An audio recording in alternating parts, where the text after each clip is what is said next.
All right, folks, we're gonna do an easy crockpot pasta dish. So we started out with a full 1 pound box of rotini pasta. You use whatever pasta you want. Get yourself some of these slow cooker liners. Guys, these will save you so much time in the cleanup. You're gonna love it, and you'll thank me later. We're gonna add a stick of butter right in the middle. Don't question it, just know it works, and you're gonna thank me later.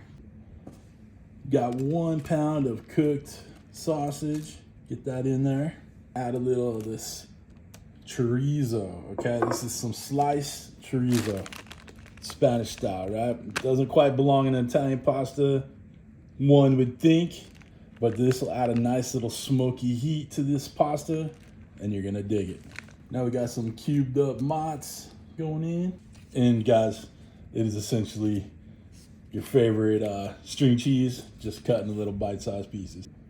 And you know we're gonna go in with some Rouse vodka sauce. Let's get this poured all over the top. And as this simmers and cooks, it'll all combine, come together. I know it looks like a lot right now, but it's gonna cook down and mix up very well. We're gonna take about a cup of water and pour it in the jar here. Get it mixed up so we get all the goodness left over in the bottle. And just pour it around the outside. It'll get seeping in there into that pasta. We'll take a little spoon here and kind of help things down a little bit. Let's get this thing covered up. Get it turned to the high setting. All right, y'all. I know it looks like it's a lot for this little crock pot, but as that pasta softens up, cooks up a little bit, you'll be good to go. 30 minutes on high, right? We'll mix it up. When that's done, we're gonna add a layer of nice Italian cheese on the top. Let that kind of melt for a little bit, about 15 minutes or so. We'll be eating within about 45 minutes, which is not bad for an easy throw together weeknight meal, right? Right. I'll see you in a second. This will be ready to stir. Time to check on our pasta here. It's only been going for a little while. I want to give this a mix. This hasn't been going the full 30 minutes yet, but as I was looking at it, I wanted to go ahead and get it mixed up. Make sure that, you know, everything's combining in there. I didn't want to wait just until the pasta was cooked. I want all those flavors rolling.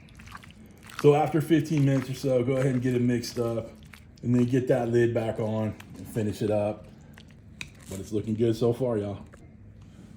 All right, guys, we've let it go.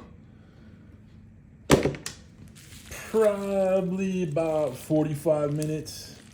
So our pasta's nice and cooked all the way through. Everything is nice and combined. It's looking lovely. Guys, a little spoonful of that will set you right. Trust me when I tell you. So the last thing we're gonna do is give it a little Italian, finely shredded 6 cheeses. Pause to read how many cheeses are in there, but you know what I'm saying? It's gonna be awesome, great flavors. We're gonna add a couple handfuls to the top here. Now this isn't gonna brown up like you would in the oven or anything like that, but it's gonna melt together and add, you know, that creaminess that you want on top. And you know, just make it all the cheesy goodness you want in a pasta bake, right? So what are we gonna do now? We're gonna cover this back up with the lid, let that cheese melt. So 10, 15 minutes, and then we'll come back and scoop out a bit, have a bite. We're all melty on the top there. Let's get us a nice little spoonful of the goodness. Oh, look at the cheese. Get the pull. Oh yeah, babe, look at that. All right, let's get some on our plate. Give it a bite. Time for us to get a bite. Guys, this is looking amazing. It smells amazing. And I'm gonna guarantee you, it's gonna taste amazing. Oh yeah, this right here, listen, is it a traditional Italian dish? Not so much. But this is perfect to set up right when you get home, get the kids ready to go, do what they gotta do, the homework, whatever. And then you'll be able to sit down to a nice full-on tasty dinner, courtesy of your buddy CJ. Nothing more to say, but babe, you know it's good.